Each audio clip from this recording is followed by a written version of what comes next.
Welcome to another edition of Politics Done Right. I'm Egberto Willis, your host. I'm here with Randy Fricke. Is that how you say your name? Real close, Fricke. I pronounce the E on the end. You pronounce the E at the end, Randy Fricke. Randy Fricke is the author of the book, America's New Revolution. But that's not the only reason I wanted to have Randy here.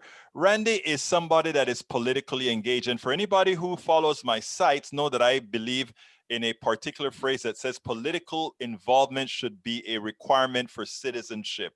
And the reason I say that is because a lot of what's happening in our society today is because too many of us refuse to be politically engaged, irrespective of whether you're on the right, left, middle, top, bottom, or whatever.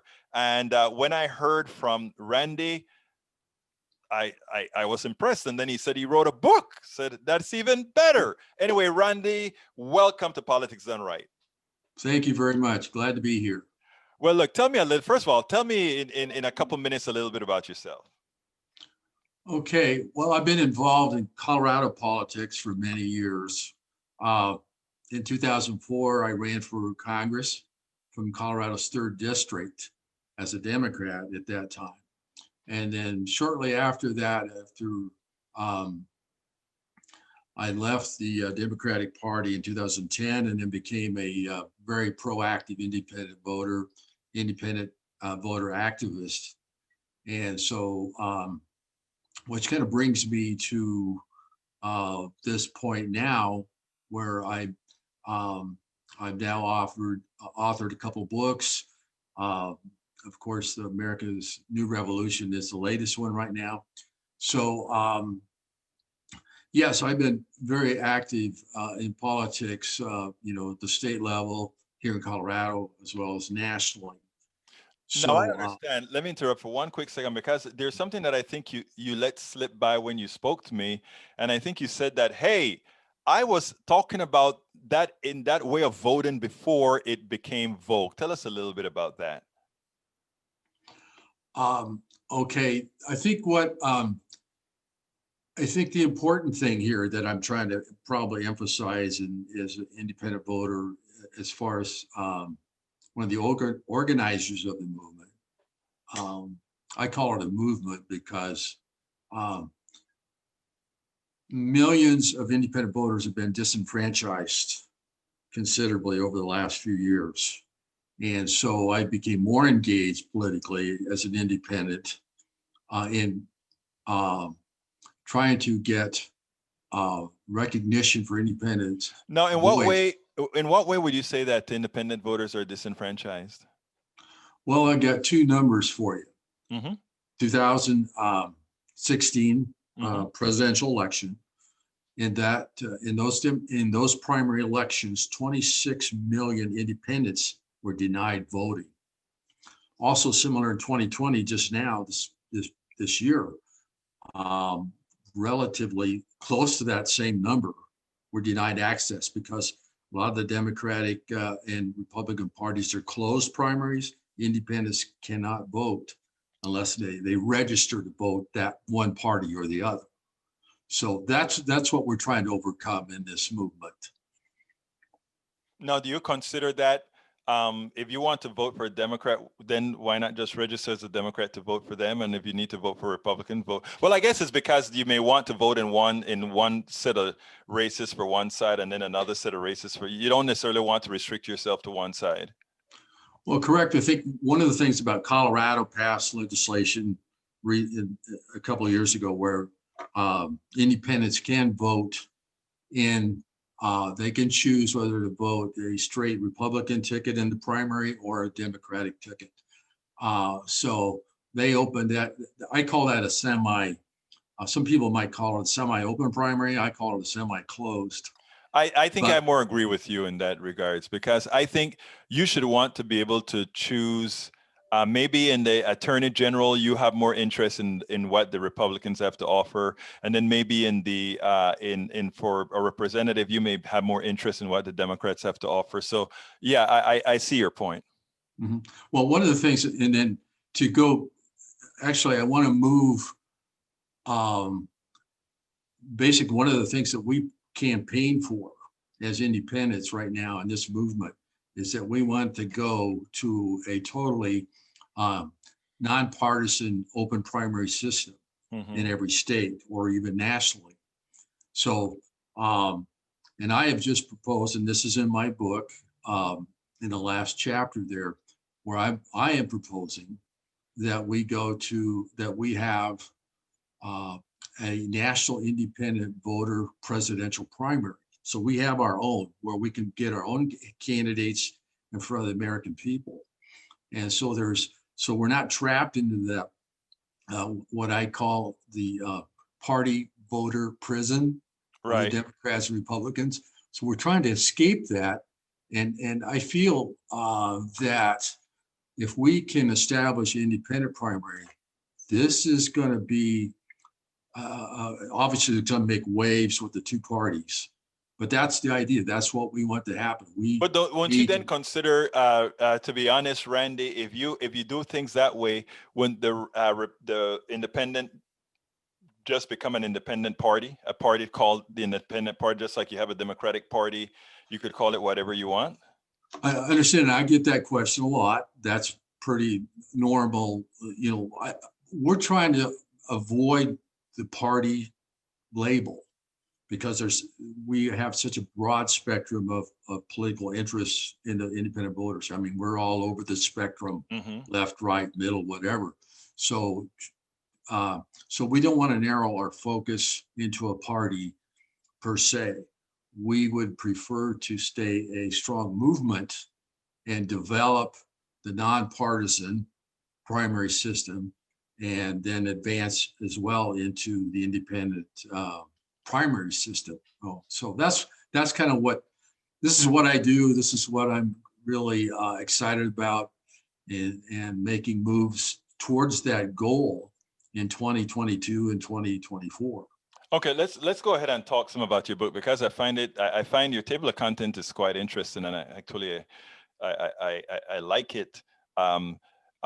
What's the state of our union? Yeah, the state of our union. Yeah, it's not good. And the problem is the two-party systems have come to this gridlock that we've come to be familiar with over and over. So we've got to get out of that gridlock. We've got to get independents, third-party people more into the national political scene. So we've got to get the Democrats and Republicans, we got to get out of that trap, get out of that prison system that they've got all Americans trapped in, and move away from their system, which is obviously not very good now. Bipolar. I kind of have a feeling that this is one time where if you had more protagonists, meaning if there were more than two parties, we would know that you have to make a deal to get things done. When you just have two parties, it's yes or no, and it creates a problem that way. So I think that's pretty much it as well. Now, the state of Trump. Why did you create a whole chapter called the state of Trump? Well, it's kind of amusing actually, but obviously I don't recognize Trump as a president because number one, he's not qualified to be president, and that basically his presidency just created so much chaos that this is part of the problem with America, is that he took over basically the Republican Party, and it's not Republicans anymore, really. It's Trump's. It's Trump's party. It's a party of Trump. And so his thing is to create chaos in America so he can do whatever he wants. Now, the man got 74 million people, Randy. Tell me something. Are those 74 million people Trump people, or are those 74 million people just a small fraction, really, or just Republicans that have to vote Republican in their minds? Well, I think that part of that's true. I think part of them have to vote, they must vote Republican because they have, especially the establishment Republicans. I have to give them credit. They really got out the vote. but you see, we're just dealing with those same two parties Right. antagonizing each other. And now keep in mind that the votes were high. Biden and Trump got tremendous amount of votes, but there's still a large segment of voters, registered voters in America, Still that didn't didn't vote. vote. Yeah. There's about 100. I mean, we're talking millions of You're right. Americans did not vote in this election. Yeah, I think at least 75 million. We could have gotten at least 75 million more votes or so. Okay, Wall Street Right. and the wealthy, or rather the establishment economy.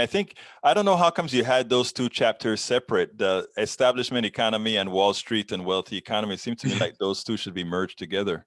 They were before. Okay. So I separated them just to focus, have focus on both of them. But yeah, I think, our economy is, it's structured. It's the wealthy 1% basically own our economy. There's no trickle down. We have to fix that. And when you've got Wall Street, the two parties working for Wall Street basically right now, the 99% or Main Street Americans don't have a chance economically in this system. So we've got to change it around somehow. No, I like that you actually have an education in America, and I think that is something that people don't quite understand. And I think we discussed that a bit on our show today, where we actually said that our education, one of the problems that we have is that we've dummified America. So we no longer think about how things work anymore. And because we don't, these guys can, the only reason we have Trumpists versus people on the left, even as they really support a lot of the same things, is because there are two different narratives that are done on purpose to keep people separated. Your thoughts on that? Yeah, I agree with what you said there, because it's American people basically need to find different, I call it, as far as the economy goes, I like to look at it as we need to have innovation in banking for Main Street Americans. We need to have innovation in jobs. And this is where, what I call a new deal needs to be established for Main Street Americans, not the 1%. This new deal should only be for the 99% for Main Street Americans who are struggling today. So we have to develop a second level economy, if you will, where Main Street Americans can borrow money easily, where they can, build a house, own a home ownership, so this is part of the transition I believe in, is to overcome inequality. We need to start there and start working on different levels of economy for Main Street American people and not the wealthy 1%. So we have to develop a new economic system to support the 99%. I'm very glad that you actually said new economic system, because the reality is our economic system. There are a lot of good economists out there that believe in things like collectives and these other forms of having more employees involved in, stakeholders in the businesses that they work. Right now, they're stakeholders, but they're treated just like I just call it slaves. I think most corporations treat their employees like slaves, but even as they keep it in a sort of an antiseptic fashion, it's one of my phrases I use that's pissed some people off. But I really think that until we take more control of our own jobs or our own security, which we are the ones who do, exactly what you talk about is what we get. 99% of the people fighting for just a small percentage of the capital. Now, as an economy, how would you envision a transition to a different economy, and what would that look like? Well, I was going to bring this up. One of the new concepts that I came up with is called an economic union. So what if we establish an economic union for the 99%. So that can become their own economic system, where you have Medicare for all. Mhm. You have, education can be free, or at least the cost reduced substantially. And these are some of the things I point out in my book. Yeah, I see the Uh, chapters, including the Bernie Sanders chapters that I imagine discuss a lot of that. yes, right. And then, so, all of this, the other thing is one of the other things I came up with, um, I mean, our government wastes so many billions and trillions of dollars that we never see, it never trickles down. And I developed a new a system called quantitative sharing, Wow, I'll be where, interested in hearing that. What is quantitative sharing? I mean, it so yeah, almost so sounds like instead of quantitative easing. yes, right. Instead of quantitative easing that comes from, our Wall federal Street. banking system, Yeah, Wall Street, and where they get their free handouts from the Federal Reserve System. right. So anyway, this is one of the concepts I want to develop, where, you know, uh, so much, where do all the government fines go? We don't know where those trillions and millions of dollars go. They fined Wall Street, millions and millions of dollars a few years ago. Where did that money go? And Back I into the tried to track treasury. some Yeah, of that. I can't find it. right.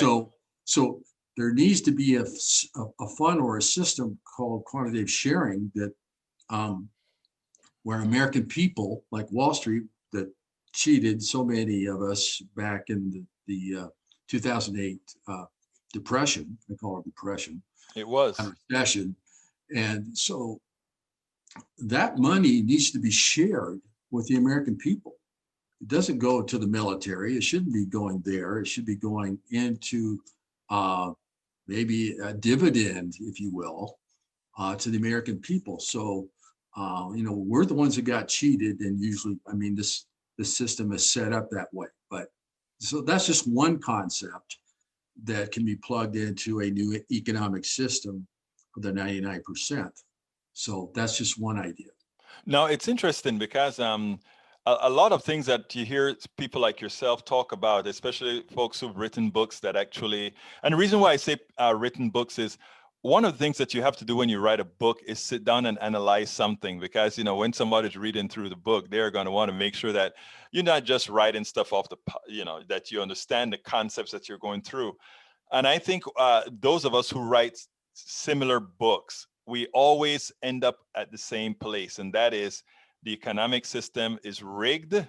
And not only is the economic system rigged, is to unrig the system require a massive change in the way it operates. And I think that scares a lot of people.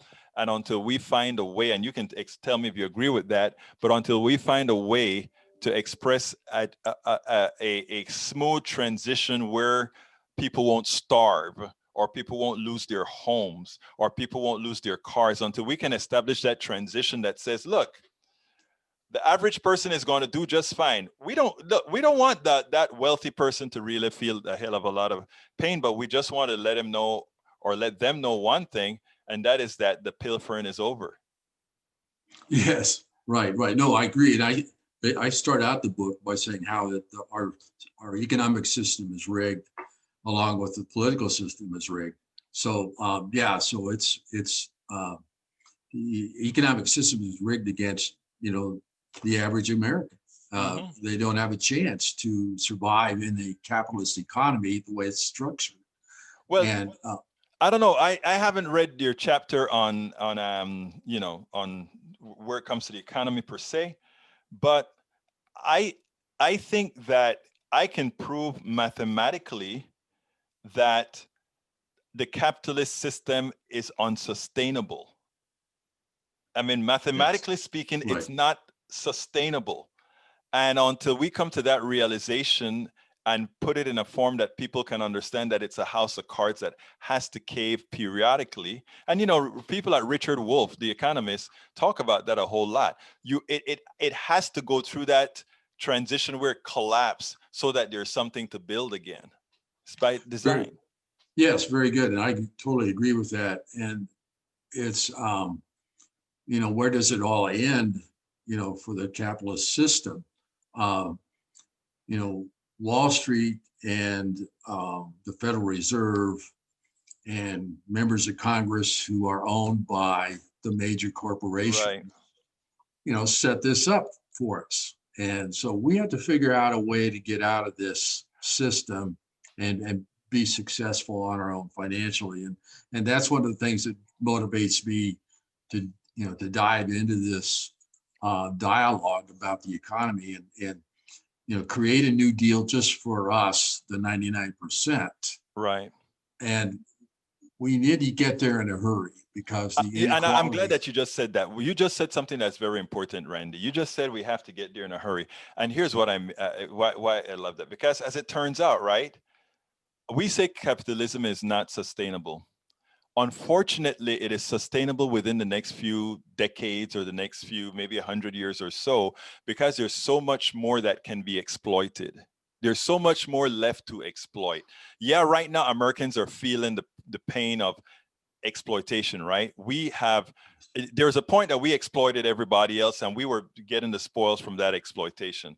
They ran out of those people close by to exploit, so we can exploit. Now that China has a growing middle class and India has a growing middle class and there are a lot more of them than there are of us here in America. So there's a whole lot more bodies to exploit before it all comes down. Right. No, that's an excellent example. And I think one of the things that is coming, as you well know, the climate change is going to change a lot of this. Mm-hmm. It's going to change it needs to change, our economic system needs to change, adapt to a climate change. And of course, our national leaders are not real excited about the new Green Deal. They're really working against that in Congress. It gets a lot of lip service, but we need to see some real action on that. And I don't know whether we're going to get that with President-elect Biden or not. No. I'm not seeing that yet. I'm not seeing it because this is one of my specialties is environment and renewable energy. So these are one of my areas of expertise more than probably the economic system, but these are my two areas I like to focus on probably the most because I like Bernie Sanders. He wrote his own new Green Deal, and then very much coincides with the Senator Markley and what Alexandria Cortez, what they endorsed. So I think the progressives and the Democratic Socialists and all the progressive people in the left need to really push hard right now. It's going to take a lot of hard work to get President-elect Biden. I think we might have a chance with Vice President Harris. She's warmed up to the new Green Deal early on. So hopefully we can, get her ear and really work with her on pushing the new Green Deal. So the new Green Deal needs to kick in as soon as possible because that's our new economy right there. Yeah. No. Let me just tell you, Randy, because we're going to have to wrap up pretty soon. But okay. What I want to say is that I think what you said it's absolutely right. Right. But the thing about it is that what we have to do is the left has to coalesce first of all, and not be as the kind of left that we've been for so long, which is if you don't do it my way, I go form another group, and we go ahead and we form another group, and we have to coalesce. However many groups we have, in my humble opinion, we have to coalesce into something that is that has the same focus, and maybe focus on 2 and 3 things. I don't know what you think about this. Focus on 2 and 3 things. We can be disparate all over the place, but focus on 2 or 3 things and force that through, and then we can be as left as we want after that. Well, no, very good. No, that's an excellent point. And the nature of politics calls on us for us to do that. And so we need to coalesce and form the collaboration among many people to make this happen. So we have a lot of work to do. So Well, look, I hope we can Randy, get there. we got to get out of here, but let me just say one thing. First of all, thank you for being on Politics Done Right. First of all. Secondly, one of the reasons for this platform is to make sure that all of us in the progressive space have we can get our vision out there, and not only get our vision out there, but allow, I'm going to make sure that your book is placed on our platform as well, because I think what's important, right, is on the right, you find that they are very supportive in getting people to do the same things. I think that is something we can learn from that side and ensure that we have a more symbiotic relationship with all of those in the left, irrespective of how left you are or that sort of thing, so that we can go into one place. So it was my honor to have you on the program. Thank you very much for writing your book. When we process your video, your book will be on the screen too, and we'll encourage people to go ahead and get your book. It's always good to hear all different opinions that we can coalesce onto something great. Well, thank you very much. It's been an honor on this end too. Thank you. We spend a lot of time deconstructing the news, trying to parse it into a form that everybody can understand. We try to find those little nitpicks where it flies above the fray, etc. If you really like these videos that we do, I want to ask a big favor. Please go ahead. Number one, subscribe to our channel, and number two, please join if you can. Thank you so kindly for watching. Keep watching. Please remember to share. We must populate the entire internet with our progressive message, a message that we know is what most Americans say that they want. So help us, please join.